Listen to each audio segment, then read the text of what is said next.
Okay, let's dive in. Think about this. 69 BC, Alexandria. A child is born who will become, well, one of the most famous, maybe the most controversial figure in history, Cleopatra. Absolutely. And the name itself, it conjures these images, doesn't it? Seduction, power, using charm to control men. Exactly. But that's the central mystery we want to explore, right? The popular story paints her one way, but what's the real historical truth hidden behind that? Her genius, her actual motivations navigating this incredibly messy political world. Was she just a manipulator? Or this brilliant stateswoman? Maybe a tragic figure crushed by Rome? Or, something much more complex than any single label. That's what this deep dive is all about. We're going beyond the legends, looking at the sources you've provided, trying to piece together the historical Cleopatra. She was the last pharaoh of Egypt. And her life, her choices, they had this massive impact, not just on Egypt, but on the whole course of history. So let's unpack this incredible life. To really get her, we need to understand the world she was born into. It's fascinating, actually, how much the popular idea of Cleopatra misses the strategic depth you see in the records. She wasn't just reacting, she was planning. Right, and she was born into this kingdom, Egypt, which was, incredibly wealthy, right? But also in a really precarious spot. Very precarious. This is post-Alexander the Great. The Ptolemaic dynasty, her family, they were Macedonian Greeks, not native Egyptians originally. Installed by Alexander's generals way back, like 323 BC. But they'd been there for centuries. Exactly. They adopted Egyptian customs, styled themselves pharaohs, but there was always that distinction. They were ruling essentially as foreigners even after all that time. And her own father, Ptolemy the 12th, the sources, well, they describe him as weak and unpopular. Is that fair? I think it is, based on what we have. He seemed very reliant on Roman favor, even lived in Rome for a bit to keep them happy. Not exactly a strong footing. So when he dies in 51 BC, he leaves the kingdom to 18-year-old Cleopatra and her 10-year-old brother, Ptolemy the 13th. And with this really strange condition, they had to rule together and marry each other. Which sounds bizarre to us, but it was a Ptolemaic thing sometimes, right? Trying to keep the power consolidated. It was. But in this case, it just set the stage for immediate conflict. Cleopatra was ambitious, smart. She wanted to rule, period. And her little brother, he had powerful advisors pulling his strings, didn't he? Right. Advisors who saw Cleopatra as a direct threat to their own influence. So it wasn't just kids squabbling, it was a real power struggle. And it escalated quickly, to the point where Cleopatra was actually forced out. She had to flee Egypt. Yeah, her brother's faction took complete control for a while. And you have to connect this to the bigger picture. Like you said, Egypt's rich, powerful, but Rome is just looming, expanding constantly. Cleopatra inherited this balancing act. A real tightrope walk. So she's in exile, things look pretty bleak, but then enter Julius Caesar. Right, 48 BC. Caesar lands in Egypt. He's actually chasing his rival, Pompey, after winning a major battle in the Roman Civil War. But Pompey's already dead when Caesar gets there. Murdered by Ptolemy the 13th's people, hoping to curry favor with Caesar. Which kind of backfired, didn't it? Caesar wasn't pleased. But instead of just leaving, he decides to stay and sort out this mess between Cleopatra and her brother. And this is where we get that legendary story. Cleopatra smuggled into the palace to see Caesar. The sources say maybe rolled up in a carpet or a laundry sack. Yeah, the details vary, but the act itself. Wow. Talk about making an entrance. It sounds like pure Hollywood, but what did it really mean strategically? It wasn't just about surprising him, was it? Oh, absolutely not. It was an incredibly bold, high-stakes gamble. It instantly showed Caesar she wasn't some passive pawn. She was daring, intelligent, resourceful, willing to risk everything. So she wasn't just relying on charm or looks, she was demonstrating her political nerve right from the start. Precisely. She was presenting herself as a potential ally, someone worth backing, not just a damsel in distress. And Caesar, being Caesar, likely recognized and respected that immediately. And he did back her, which of course led straight to war. The Alexandrian War. Ptolemy the 13th and his army basically besieged Caesar and Cleopatra in the royal palace. It got pretty intense. Lasted for months, and this is where that tragedy with the Library of Alexandria happened, right? A big part of it burned down during the fighting. Yes, a huge loss. Eventually, Roman reinforcements arrived, Ptolemy the 13th's forces were defeated, and he actually drowned trying to escape. So Cleopatra's back on the throne, but not quite alone yet. No. Caesar had her ruled jointly with her even younger brother, Ptolemy the 14th. But let's be real, Caesar was calling the shots. He stayed in Egypt for a few months, and during that time... She became pregnant. with Caesar's son, Caesarion. which adds another whole layer of complexity. So Caesar eventually leaves Egypt in 47 BC, continues his campaigns, but then he brings Cleopatra and Caesarion to Rome. And that caused a massive scandal. I mean, think about it. The great Roman general who's already married to a Roman woman, bringing his foreign queen mistress and their son to live in Rome. Yeah, the optics were terrible for many Romans. Deep suspicion of foreign influence, especially powerful queens. And this really gets to a core question. Was this purely politics for Caesar, securing Egypt's wealth and loyalty? Or was there genuine affection? Maybe both. The sources suggest he was fond of her, maybe even had plans, possibly to make her his queen officially, make Caesarion his heir. It's debated, but seems plausible he was considering blurring those lines between Rome and Egypt, which would have been revolutionary, and terrifying to the Roman elite. Which brings us to the Ides of March, 44 BC. Caesar is assassinated by senators who feared exactly that kind of power consolidation. And Cleopatra was actually in Rome when it happened. Imagine the shock, the danger. Her reaction, though, it tells you everything. She didn't panic, she acted.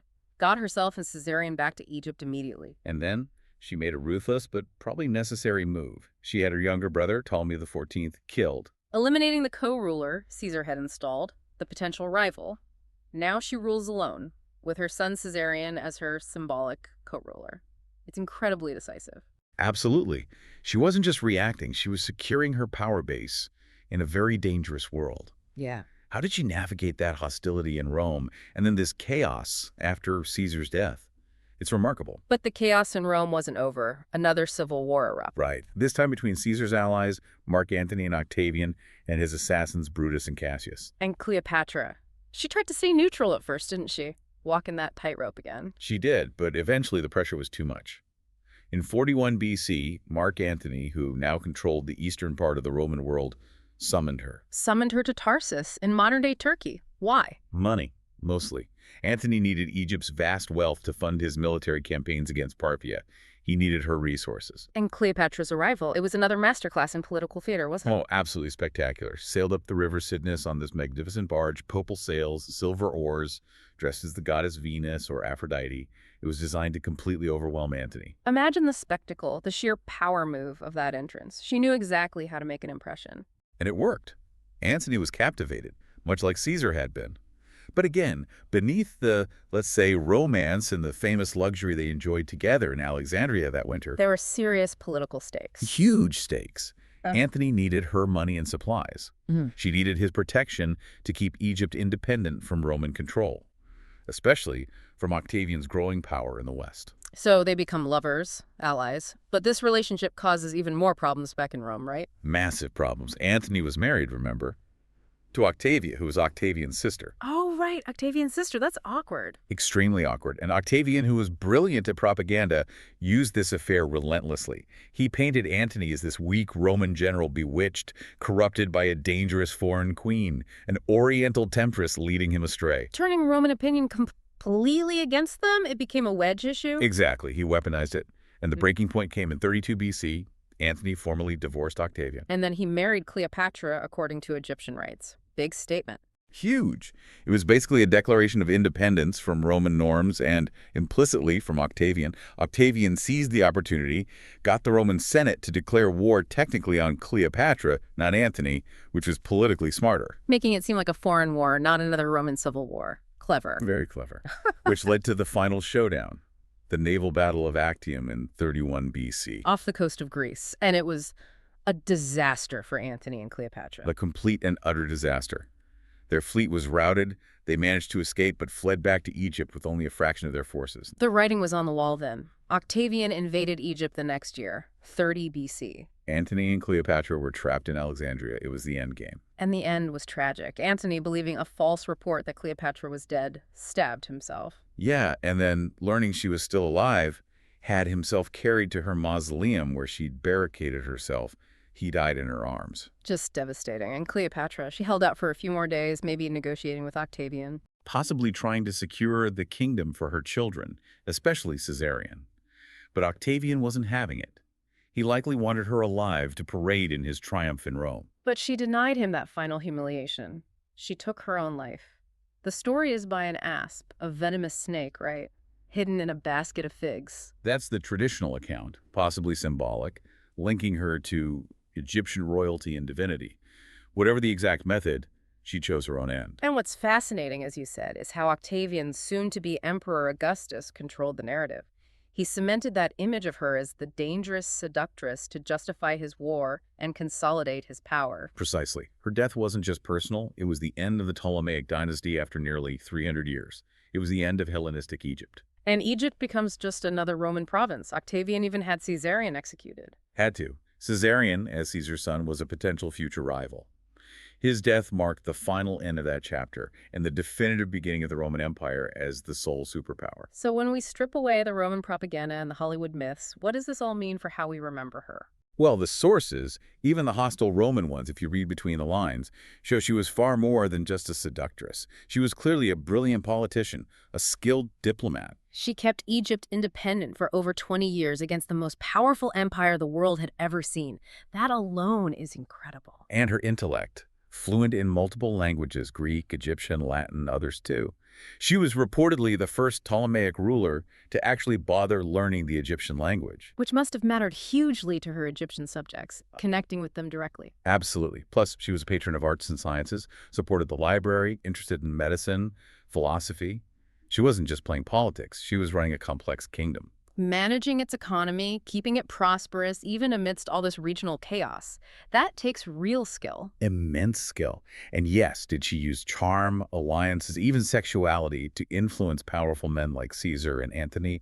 Of course she did. But that was a tool available to, and often expected of, powerful women and men in that era, wasn't it? It wasn't some unique moral failing of hers. Exactly. It was part of the political toolkit, especially for a female ruler trying to hold her own against figures like Caesar and Antony. Judging her solely on that misses the bigger picture of her statesmanship. So, to sort of recap, the portrayals swing wildly, don't they? Scheming seductress, brilliant stateswoman, victim, manipulator. And the truth, like always, is probably a complex mix of all of those. She was undeniably remarkable, a woman ruling successfully for decades, navigating these relationships with the two most powerful men on Earth. Maintaining her kingdom's independence against incredible odds, that's the core achievement, maybe. I think so. But it's also ultimately a tragedy. She failed to save her kingdom in the end. Her death, Caesarion's death, marked the end of an entire era, the Hellenistic Age, and the full rise of Rome. It really is such a powerful story. It makes you think about how personal lives and huge political forces just collide. And about how history gets written, right? Right. Who tells the story and why? Why do certain parts of powerful women's lives get amplified, others ignored? Yeah. What is the fact that we're still so fascinated with Cleopatra? What does that tell us about how we understand power and gender and maybe even historical truth itself? It leaves you wondering.